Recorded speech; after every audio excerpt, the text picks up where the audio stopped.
Really proud to be joined by my incredible Super Bowl team. And I want to thank, first of all, on this budget day, all of the people who've worked so hard to bring us to this place. A lot of the staff that's not seen, the hard-working individuals who are up through the night, and I'm grateful to all of them. I also want to thank our extraordinary Lieutenant Governor Antonio Delgado, who is covering every inch of this state and carrying our message in such a powerful way. Thank you very much, Lieutenant Governor, for all your hard work.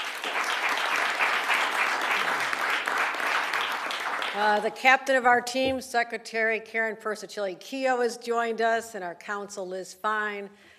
Director of State Operations, Catherine Garcia. Anything you want to know about handling a blizzard or snowstorm, Catherine is the person who was there with us all weekend. Chief of Staff, Stacy Lynch, thank you for all you do managing our team. And of course, our Josh Allen of the day, our State Budget Director, Blake Washington. All right.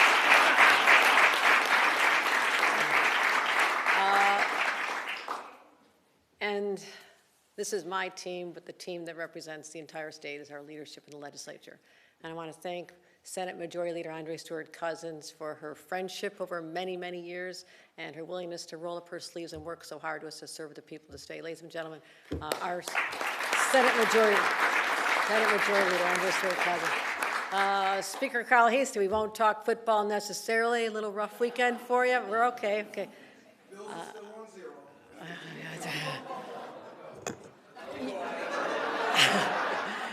You do. I was at the Dallas game in Buffalo with you. I think it was a little rough one for you there. All right, okay. All right. Are we cutting budgets right from here? How much does the speaker get from? Okay, love you all. Also, our state controller, who understands the money behind this budget and manages it so very well, our great controller, Tom DiNapoli.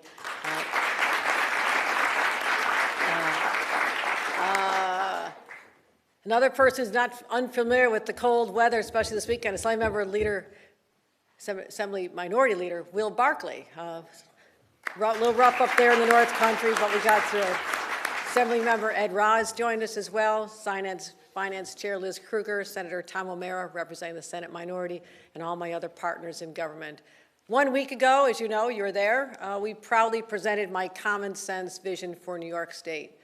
The State of the State book outlined 204 policies, and at the time I put a spotlight on my top priorities: affordability, public safety, mental health, economic growth. Well, today we have the opportunity to walk you through how we bring that vision to life in our fiscal year 2025 executive budget proposal. Let me first say the number. This will be a $233 billion budget accomplished without raising income taxes. And today, New Yorkers will learn about how we're presenting a solid, balanced budget without cuts or added burdens. Now, there is growth. State spending is up nearly $6 billion over last year. That's a 4.5% increase year over year, and across our major spending categories. This budget proves that you can have fiscal discipline and that can coexist with people-driven progressive policies. And we did it with a laser focus on the needs of everyday New Yorkers. Now, in the coming year, with our partners in the legislature, we're going to take on some of the stubborn issues, like crime, especially retail theft, domestic violence, hate crimes. We'll also rebuild our mental health system after decades of underinvestment. We'll focus on those with the most critical needs. And we'll keep our young people safe in school and online.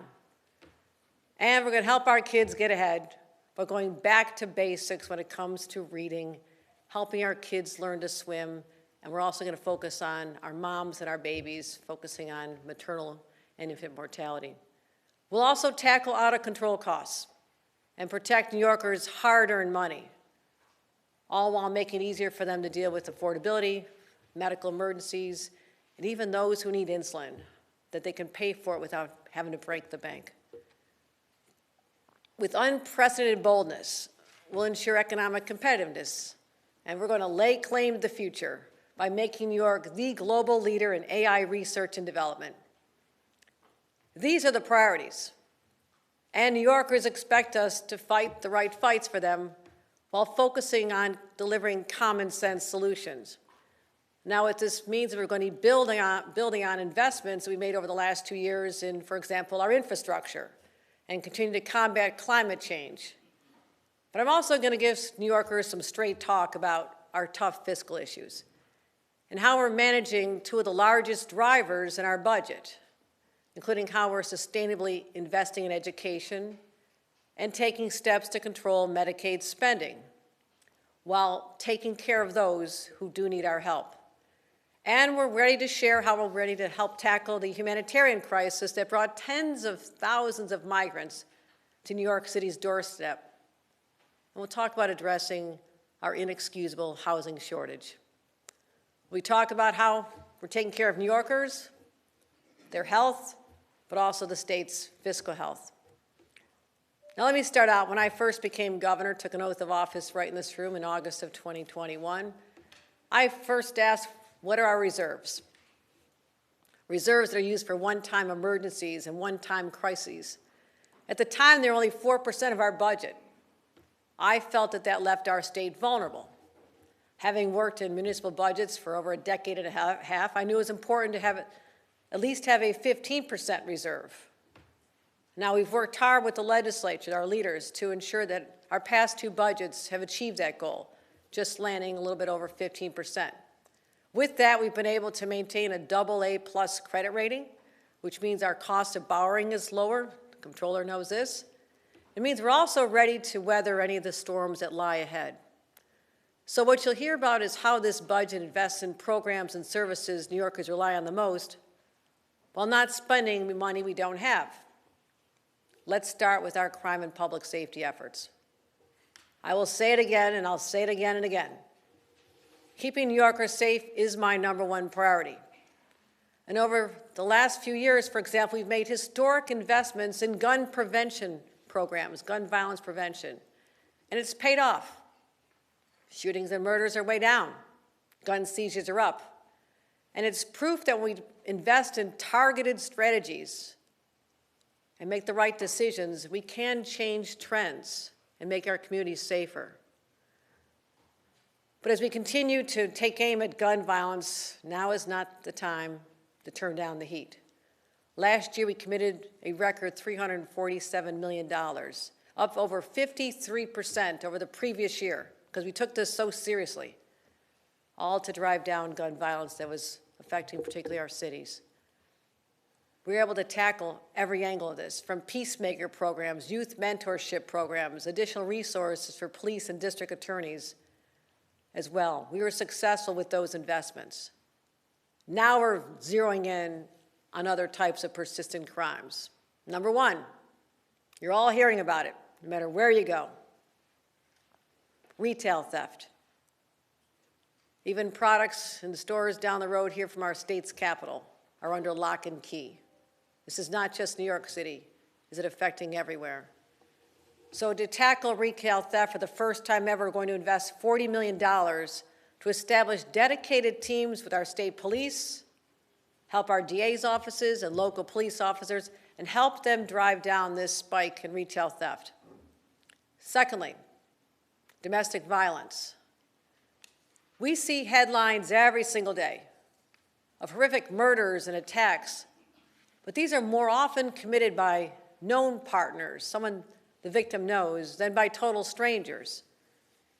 And it's primarily women who face this violence at home.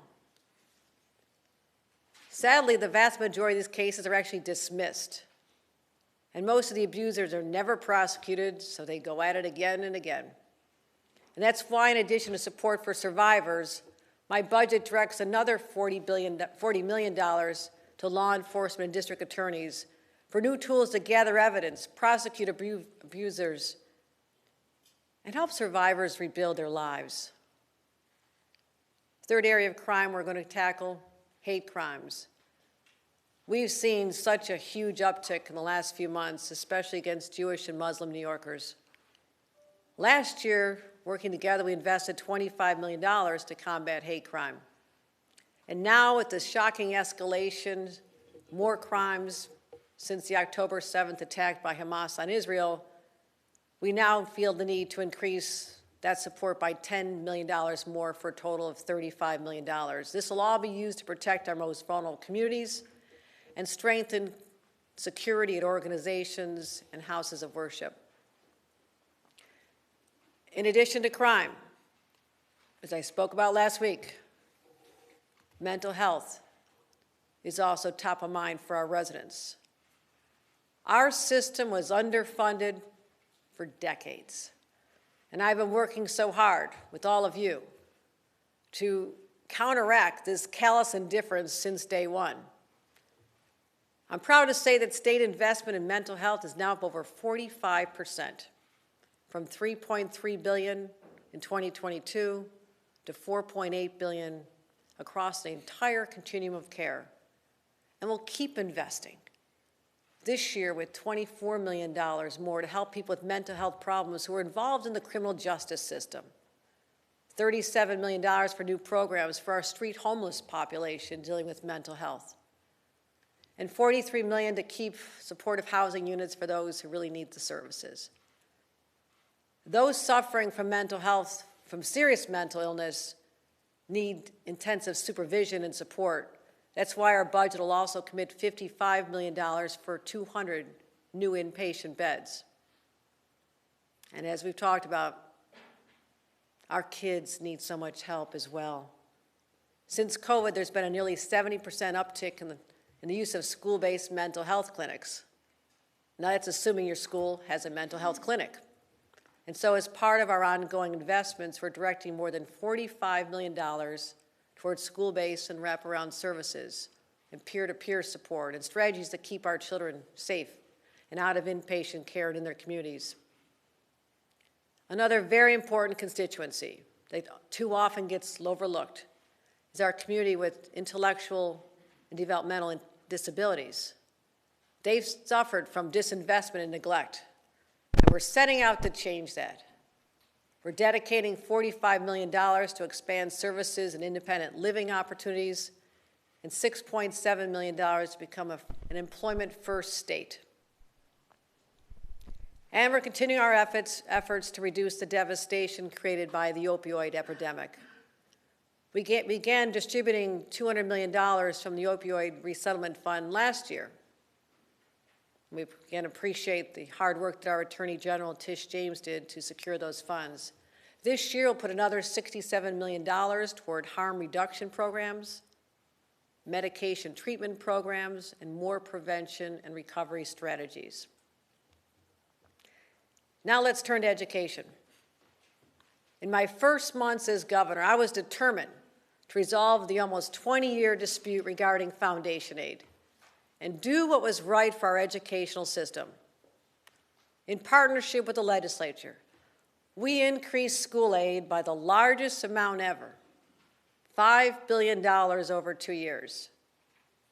It was done by fully funding foundation aid for the first time, and with this year's increase, we'll have boosted foundation aid by 33% compared to 2021 funding levels. The $825 million increase I'm proposing this year will cement this is the highest level of education funding in state history at $35 billion, a 20% increase since I was sworn into office. Now, I'm going to be straight with all of you. As much as we may want to, we are not going to be able to replicate the massive increases of the last 2 years. No one could have expected the extraordinary jumps in aid to recur annually. And remember this, between the federal government and the state, an additional $20 billion has been targeted to our schools over the last 3.5 years. And moreover, over the last decade, K through 12 school enrollment has decreased by 10% overall. It is well known that we spend vastly more on education per student, right now more than any time in history, more than any state. And it's common sense to ensure that the schools are getting the appropriate money. based on their enrollments today compared to what they were a decade and a half ago. And with these record investments, we're also focused on improving student performance, like teaching kids how to read in a way they understand, abandoning debunked theories, updating our curriculum to use proven teaching methods. So to get our teachers ready, we're going to help train them with $10 million to train 20,000 elementary school teachers and teaching assistants across the state. And regarding education, I once again support New York City Mayor Eric Adams' request to continue mayoral accountability for the school system for another 4 years, which has been granted to every mayor since the year 2002. Now, investing in our K-12 programs builds the foundation for students to excel later in our outstanding public higher education system, both CUNY and SUNY. Over our past 2 budgets, we made $1.1 billion in investments to restore our institutions of higher learning to basically where they should have been. This year, we'll invest $207 million for SUNY and CUNY operations and $1.2 billion for capital projects, keeping our commitment to them very much alive and well. Speaking of alive and well, let's talk about health care.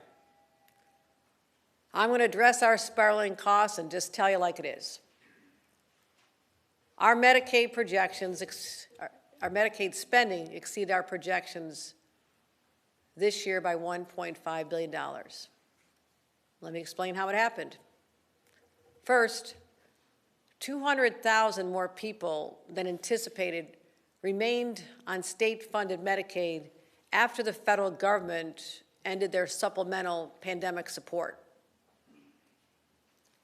Maintaining the coverage for these previously unenrolled residents now costs the state an additional $400 million annually. On top of that, to make matters worse, the state is still awaiting repayment of a $1.5 billion one-time bridge loan made to financially distressed hospitals, which actually are about 1/3 of the hospitals in the state. It was all intended to keep them afloat while they're waiting for their federal disbursement. Helped them out. We've been left hanging. The federal government has paid the hospitals, but the majority thus far have not paid us. That also contributed to the $1.5 billion shortfall. This all means that the 2024 Medicaid global cap, which we are statutorily required to remain within, is projected to be exceeded over $1.5 billion. We're providing current year financial plan resources to manage it, but it just continues. The growth in our Medicaid obligations, what we have to pay out, increased 11% just since last year. Over the last 3 years, our Medicaid spending is up 40%, and we're trying to find ways now to save over $1 billion in Medicaid. Now, to address some of these long-term stressors facing our healthcare sector, I've impaneled 2 key resources.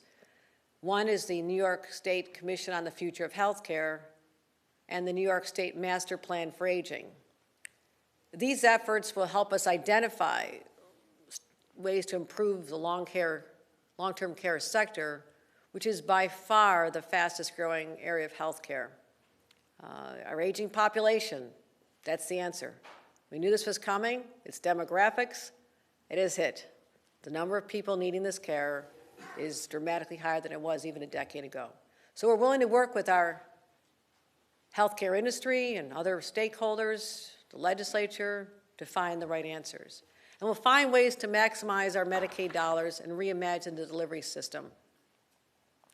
And there's some good news. After a year of hard work, we submitted our application, I believe, in September of 2022. And teaming up with powerhouses like 1199 SEIU and the Somos Community Care, and alongside our congressional delegation in Washington, the Democratic members helped us, CMS and the Biden administration approved my request for a $7.5 billion New York Health Equity Reform Waiver. It's called an 1115 Waiver Amendment. This will leverage almost $6 billion in federal funds, coupled with $1.5 billion in state funds to support and protect our healthcare system. It'll help the safety net hospitals that are the lifelines of our underserved communities. It'll support our healthcare workforce from serious cuts. In addition to all that, we're taking on another challenge where many states have not gone before. We're taking on rare diseases. This will help the 1 in 10 residents who suffer from these afflictions across the country and in our state, because we think now is the time to finally give them some hope. We'll focus on many diseases, but for now we're starting that journey by investing $25 million to support patients and get them into clinical trials across the state on how we can defeat ALS. You know, the health of our economy deserves our energy and attention as well. That's why I spoke earlier about building the economy of the future and a bridge to the middle class and beyond in my State of the State address. Part of the strategy is to make New York the global leader in AI research and development, and to plant our flag, put down our marker. My budget includes a 10-year total of $275 million investment to create the Empire AI Consortium, which will harness the power of these emerging technologies, which will improve society and create great paying jobs. And we'll begin this year with $50 million from the state, and already have $125 million committed from the private sector and university partners. And right here in Albany, we're also allocating $500 million in capital to establish the International Hub for Advanced Chip Research at Albany Nanotech. There's a reason why Micron decided to come here, investing $100 billion, creating 50,000 jobs, because they know we're not afraid to seize these opportunities to establish New York's preeminence in the industries of the future. A trained, motivated workforce always sets us apart. It's what we're known for. And we'll continue that tradition with $200 million to create 4 workforce development centers in strategic sites to support these industries upstate, most likely along the Thruway corridor. This is how we meet the needs of the 21st century. We also have to continue investing in infrastructure and transportation systems, which had been neglected before I took office. Our fiscal year 25 budget allocates $7.9 billion in state operating aid to the MTA, which last year, and I want to thank our legislators again for working so closely and so hard with us to save the MTA from the looming fiscal cliff a year ago and keeping New York City economy and its way of life on track. Transit systems across the state are supported, with upstate receiving $323 million and non-MTA downstate receiving $551 million, all a 5.4% increase. And this budget aligns with our record 5-year DOT capital plan, providing nearly $7.6 billion in planned funding. That's a lot of jobs, it's a lot of projects, it's how we move forward. We also want to deliver the kind of transformative change that can remake communities and improve lives. This budget includes progress on initiatives I announced last year, including the $45 million to advance design for the Interborough Express to connect residents from Jackson Heights to Bay Ridge with new transit options. We're going to expand the 2nd Avenue subway westwards with $16 million this year to facilitate a feasibility study and the engineering needed to build 3 new subway stops. You know, with our investments in AI, high-tech manufacturing, infrastructure, there's one thing that's crystal clear. There's no stopping New York. Let's talk about something that's really personally important to me, our climate goals. As a mom, as a grandma, we all have to be focused on the future that we're leaving for our children. We are so proudly saying that we are the most ambitious in the nation with our goals. We've committed to take decisive action, the legislature, this administration. We have to do it to meet the scale and the urgency of the climate crisis, all while growing our economy and protecting our consumers. This year, we're investing $47 million to plant over 25 million trees across the state by 2033. I might be calling on all of you to join me on Arbor Day to plant a lot of trees. That's a big goal. We're also continuing to invest in transition to clean energy, using our $4.2 billion Clean Water, Clean Air, Green Jobs, Environmental Bond Act, using those funds. This year, we're committing $400 million for the Environmental Protection Fund, $100 million for a Superfund cleanup, and $500 million for clean water over the next 2 years. And to protect our communities from floods, whether it's the Hudson Valley, the Southern Tier, Long Island, we're investing $435 million into resiliency projects. That's not the only way we're looking out for homeowners. As we talked about, you saw that terrible coastal flooding on Long Island this past week, wiping out beaches, putting people's homes in harm's way. And that's why we're investing $250 million of the funds for a voluntary buyout program for families to help them move to safer ground. And then we'll transform these areas into resilient natural habitats to protect these communities. Talk about protecting communities and protecting lives and water. Tragically, drownings have reached record highs in recent years, claiming over 230 lives in 2021 alone. Black and brown communities are at greater risk due to decades of disinvestment in even building swimming facilities or giving free or low-cost swim lessons.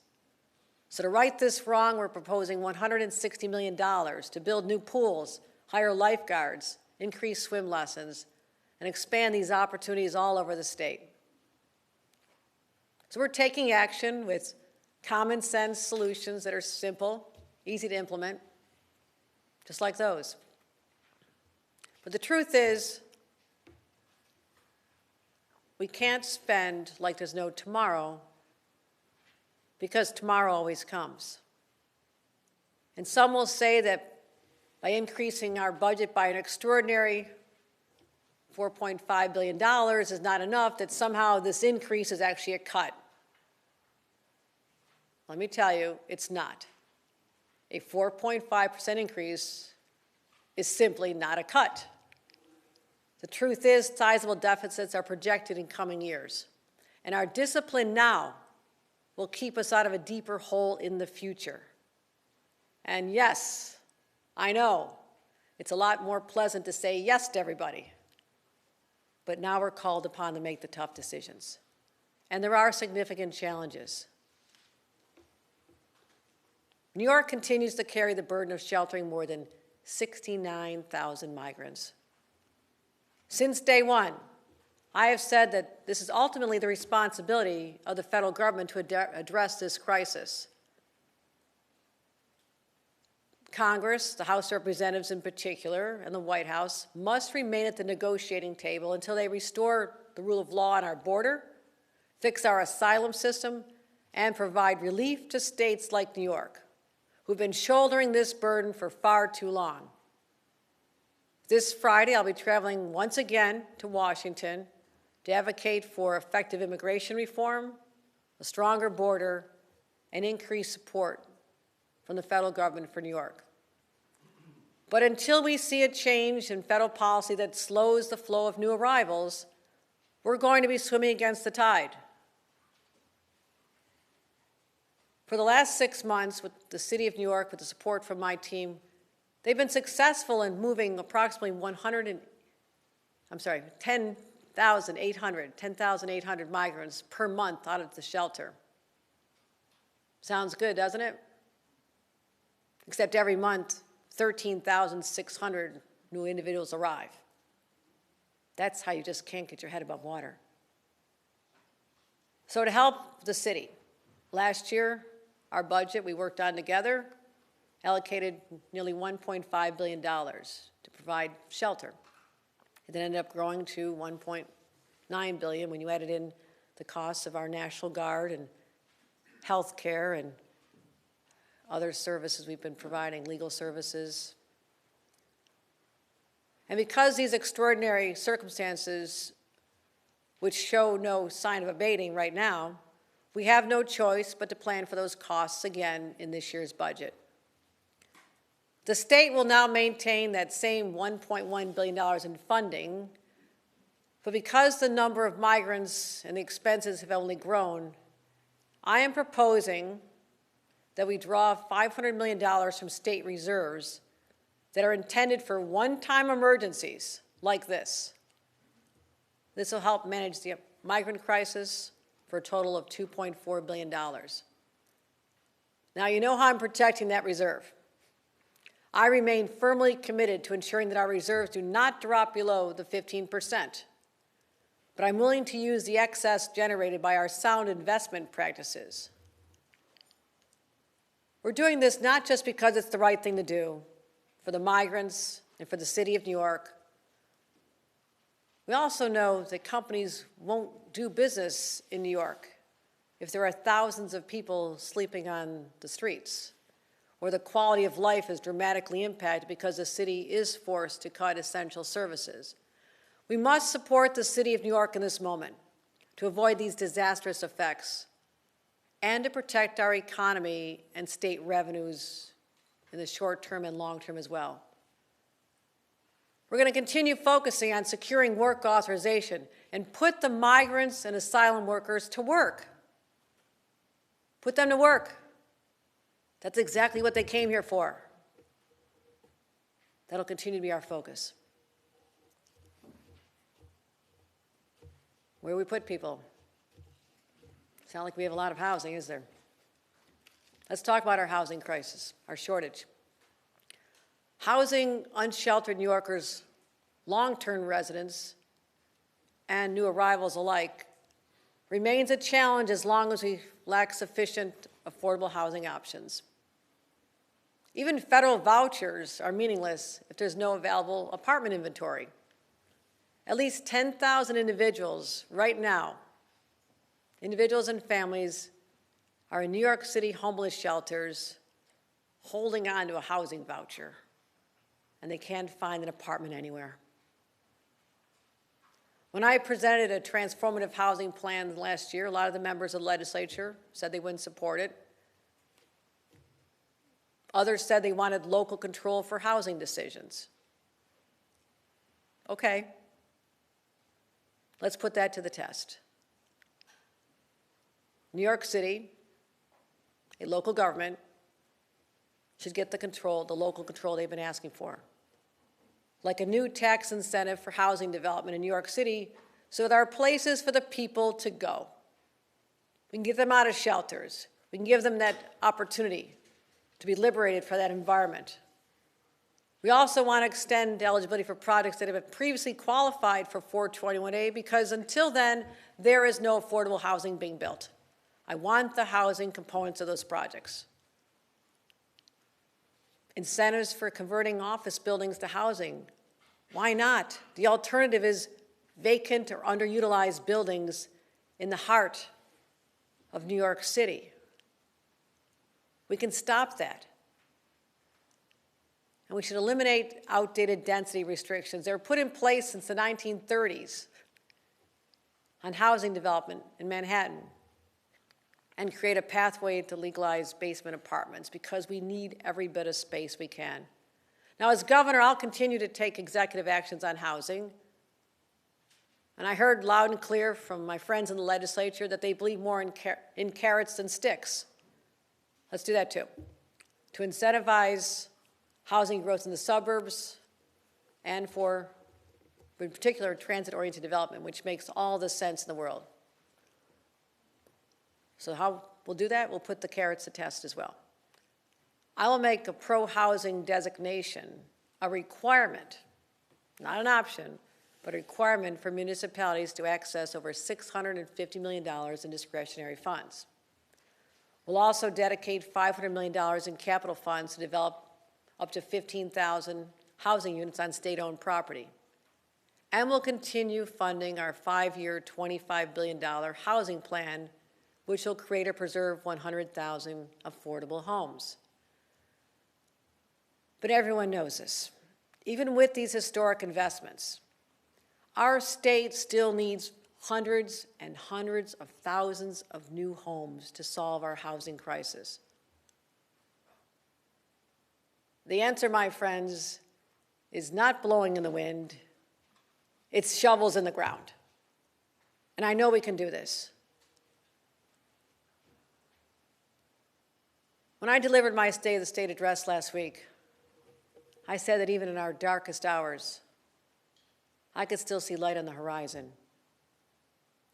I stand by that message today, and I stand by my commitment to fight the right fights for New Yorkers and pursue the common good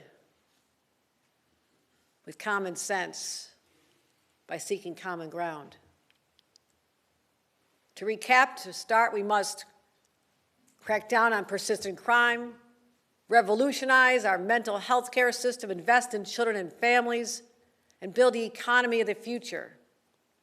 And we'll continue our commitment to assist New York City in sheltering migrants and keep the conversation about housing, which I began one year ago, keep it front and center.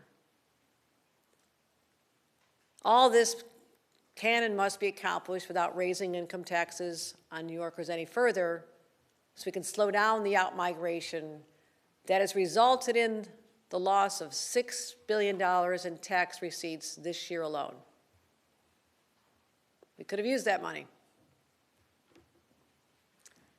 But don't forget that this executive budget that I presented today comes on the heels of 2 years of unprecedented, incredible growth, which corrected years and years of underinvestment in everything from education to healthcare to mental health. When we made those historic investments, hardworking New Yorkers understood, and I was clear in saying, that they are one-time infusions of funds to right the ship and were never intended to be recurring expenses. And despite that some will loudly protest that they see an increase is not really an increase, but a cut, they'll be wrong. New Yorkers doing their bills at the kitchen table understand this.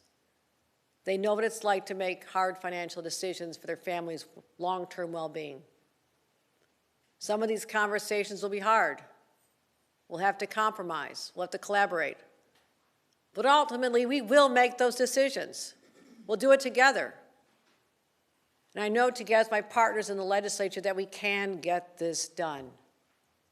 Together, we'll build our New York, our future.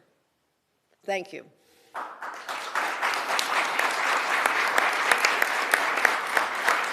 you.